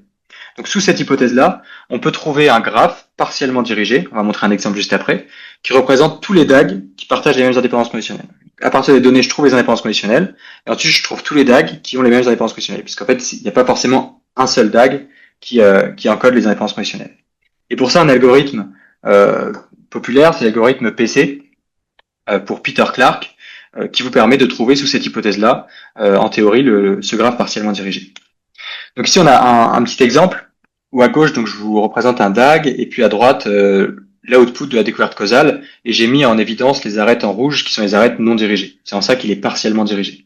Donc qu'est-ce qu'on remarque? On remarque qu'en fait, cet objet-là qu'on découvre, il partage le même squelette que le DAG, okay, donc les mêmes adjacences, et certaines orientations en commun. Okay. Par contre, il y a certaines arêtes que on peut pas orienter. C'est-à-dire que là, en fait, finalement, il y a plusieurs orientations compatibles avec les indépendances conditionnelles. La question maintenant qui se pose, c'est à partir de cet objet qui a des arêtes non orientées, est-ce qu'on peut identifier notre CDE? Et la réponse, c'est le CDE est identifiable si et seulement si toutes les arêtes connectées à mon outcome, par exemple ici, supposons que c'est Y mon outcome, sont orientées. Donc on voit que dans ce cas-là, j'ai pas de problème à estimer l'effet de X sur Y, puisque en fait je peux directement ajuster sur Z1, Z2, et on a vu que c'était suffisant, j'ai pas besoin d'aller regarder très loin. Par contre, si j'avais une arête non dirigée, alors je saurais pas si c'est un parent ou un enfant, et dans ce cas-là, je serais bloqué, je pourrais pas directement identifier le CDE à partir de cet objet-là. Donc pour récapituler, on avait dit que quand le DAG est connu, le CDE c'est simple, on peut le récapituler comme ça. Et quand le DAG est inconnu, on peut faire de la découverte causale. Donc on a toujours la même chose, question causale qui nous donne un estimand. Mais cette fois, on va partir des données pour trouver un objet qui est le graphe partiellement dirigé en faisant de la découverte causale. Et on va voir donc si le CDE est identifiable, si toutes les arêtes sont dirigées vers l'outcome, alors je peux trouver les causes directes et estimer. Okay.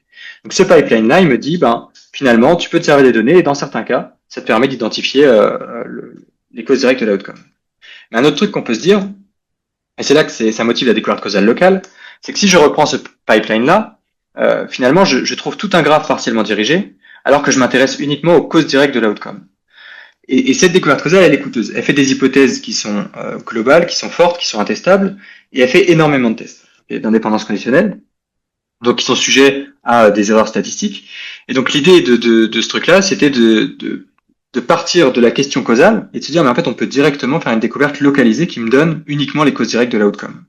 Et c'est ça qu'on a imaginé comme découverte causale locale pour le CDE, c'est-à-dire de se dire, en fait, je veux estimer un CDE, je vais faire une découverte causale qui, sans passer par le graphe, va trouver seulement les causes directes, dans les cas identifiables. C'est-à-dire qu'on va faire moins de tests et on va faire des hypothèses qui sont localisées. Donc c'est avantageux d'un point de vue surtout computationnel, mais aussi probablement du risque d'erreur puisqu'on fait moins de tests. Ça, c'est l'algorithme LOC-PC-CDE qu'on a développé, qui est donc en gros, c'est la même procédure que PC pour ceux qui la connaissent. Donc, on va faire des tests d'indépendance, sauf qu'au lieu de les faire entre toutes les paires de variables comme fait PC, on va simplement le faire dans les variables dans le voisinage de l'outcome. Okay. Et donc, finalement, cet algo-là, il va nous retourner, si c'est identifiable, il va nous retourner un ensemble d'ajustements valides. Et si c'est non identifiable, il va nous dire, c'est non identifiable. Mais il peut nous le dire potentiellement aussi bien avant l'algorithme PC. Donc ça peut être aussi avantageux, si c'est pas identifiable, plutôt que de subir une découverte qui est très lente, d'avoir un résultat beaucoup plus immédiat que c'est non identifiable. Ici on a un petit exemple donc de ce que ça donne en termes de performance sur les données synthétiques. Alors on est sur donc on simule plein de DAG avec vous voyez la taille des DAG qui varient, donc le nombre de nœuds jusqu'à 200. Puis ici on compte le nombre de tests d'indépendance. On voit que donc LOC-PC-CDE, qui est donc la découverte locale en orange ici, fait beaucoup moins de tests que la découverte globale, okay, et de moins en moins relativement quand la taille du graphe augmente. Et puis ici à droite, on a le F1 score sur les parents. Alors en gros, c'est une métrique qui nous dit est-ce qu'on trouve bien l'ensemble d'ajustements, est-ce qu'il est correct. Donc plus c'est proche de 1 et mieux c'est. Et donc on a en bleu encore PC et en orange la découverte locale, et on voit que on fait beaucoup moins de tests et en fait on a des performances extrêmement similaires. Donc on voit vraiment l'avantage notamment computationnel de ce type d'approche.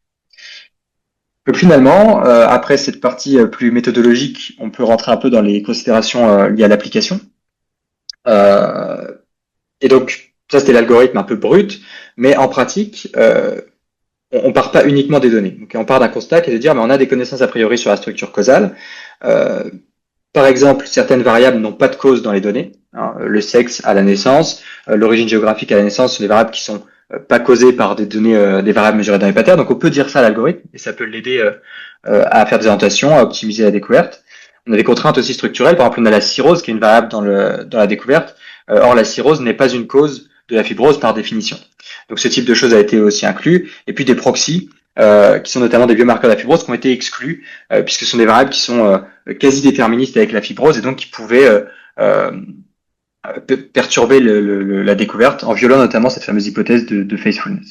Donc tout ça, c'est de dire, en fait, quand on a un algorithme comme ça, ils sont en général tous, et notamment notre algorithme local, on peut leur donner des connaissances a priori. Donc c'est important de le faire parce que ça peut bien améliorer leur performance. Le deuxième point, c'est les données manquantes. Donc on est obligé, quand on fait ce type d'approche, de performer enfin, le mieux qu'on puisse faire, nous, c'est de faire de la test-wise deletion, c'est-à-dire pour chaque test de supprimer, de garder uniquement les cas complets concernant le test. C'est-à-dire si je teste sur 3 variables, je vais garder les cas complets sur ces 3 variables-là. Donc ça maximise la puissance des tests plutôt que de garder les cas complets sur toutes les variables. Par contre, ça fait une hypothèse implicite qui est l'hypothèse missing completely at random, donc une hypothèse relativement forte, mais qui est nécessaire pour ce type d'approche. Le troisième point, c'est le test d'indépendance conditionnelle. Donc j'ai dit qu'il fallait faire les tests d'indépendance conditionnelle et qu'on pouvait trouver dans les données. En fait, en pratique, il faut choisir un test qui est adapté à nos données. Nous, on choisit un test de rapport de performance du G2, donc qui est proche d'un test du Ki2 puisqu'on a des variables discrètes. Mais si on a des variables continues, des variables mixtes, il faudra trouver un test d'indépendance conditionnelle qui fonctionne dans nos données, ce qui est quelque chose qui n'est pas si évident. Et ensuite, il y a la question du seuil de test. Donc ici, on choisit un seuil de 5%, donc c'est assez arbitraire, c'est un seuil standard, mais il faut bien avoir à l'idée que c'est pas un seuil qui nous donne une mesure d'incertitude sur notre graphe, puisqu'on va faire énormément de tests. Donc en fait, on perd très vite la notion de risque associé à ce seuil-là. Il faut vraiment le voir comme dans le cas de découverte causale, comme un hyperparamètre de sparsité. C'est-à-dire que plus je vais mettre un alpha qui est grand, 0,1, 0,15, plus mon graphe inféré va être dense. Et plus il va être petit, plus le graphe inféré va être sparse. Donc c'est un paramètre qui pourrait être sujet par exemple à des analyses de sensibilité, mais qui dépend donc aussi de la densité du graphe qu'on veut obtenir. Et puis le dernier point que j'ai mentionné, c'est l'incertitude. Donc comme j'ai dit, le seuil de test ne nous permet pas forcément d'avoir une mesure d'incertitude. Donc une approche qui est utilisée dans la littérature, c'est de faire du bootstrap. Donc on va répéter plusieurs fois la découverte sur des échantillons un petit peu différents, donc bootstrapés dans notre base de départ, et on va mesurer à chaque fois la fréquence en fait qu'une variable est dans l'ensemble d'ajustements. Okay. Et donc on va avoir comme ça une mesure d'incertitude à la fluctuation d'échantillonnage. Donc notre pipeline, au final, on part de notre question causale qui est le CDE, donc du diabète sur la fibrose. On veut estimer notre odds ratio ici causal. À partir de cette question-là, on utilise l'algorithme log-PCC2 couplé au bootstrap avec le background knowledge qui est incorporé. Tout ça, ça nous donne des causes directes de la fibrose probable. Et on va ensuite estimer ce odds ratio. Alors, puisque là, l'objet était majoritairement focus sur la découverte causale, on va le faire simplement avec une régression logistique pour obtenir ce odds ratio. Donc, quels sont les résultats? Donc, voilà les 20 variables qu'on avait inclus dans l'algorithme de découverte causale. On a ici le diabète en vert, et puis en rouge, vous avez les variables qu'on a sélectionnées. Alors, comment on les a sélectionnées? En bas, le graphique qui représente la fréquence, comme j'ai dit, dans les échantillons bootstrap, où une variable apparaît dans l'ensemble d'ajustements. Okay. On a choisi ceux qui étaient significativement qui n'étaient pas significativement inférieurs à 50%. Okay. Comme ça, on excluait celles qui avaient peu de signal pour se dire que c'était peut-être dû juste à de la fluctuation d'échantillonnage, et puis on gardait celles qui avaient le signal le plus fort pour se dire que c'était des variables qui avaient des grandes chances d'être dans l'ensemble d'ajustements valides. Donc ça nous fait retenir l'âge, l'hépatite, donc le type d'hépatite, qui sont des variables qui ont un très fort signal, ainsi que le cholestérol HDL, l'origine géographique, le sexe, le cholestérol total, ainsi que l'historique, enfin les antécédents de consommation d'alcool excessive. Finalement, on estime donc ce CDE dans nos données, on obtient un odds ratio de 2, donc significativement supérieur à 1 selon notre modèle. Et puis on a un truc qu'on va mentionner ici, c'est qu'on a performé aussi une analyse de sensibilité avec la e-value, donc qui est une méthode qui permet de quantifier un petit peu la force qu'il faudrait à un facteur de confusion caché pour totalement expliquer cette association entre le diabète et la fibrose comme étant quelque chose de juste spurious qui soit dû à de la confusion non mesurée. Et on voit qu'en fait, il faudrait qu'on ait alors cet indicateur-là nous dit qu'il faudrait qu'on ait un facteur qui soit associé de au moins un odds ratio de 4 avec le diabète et la fibrose pour expliquer totalement le fait qu'on ait mesuré un tel effet. Donc finalement, ça c'est une associabilité qui nous dit que il faudrait donc une association extrêmement forte avec des facteurs de confusion non mesurés, donc autrement dit avoir oublié des facteurs de confusion très importants pour que notre effet puisse être totalement biaisé par un facteur de confusion.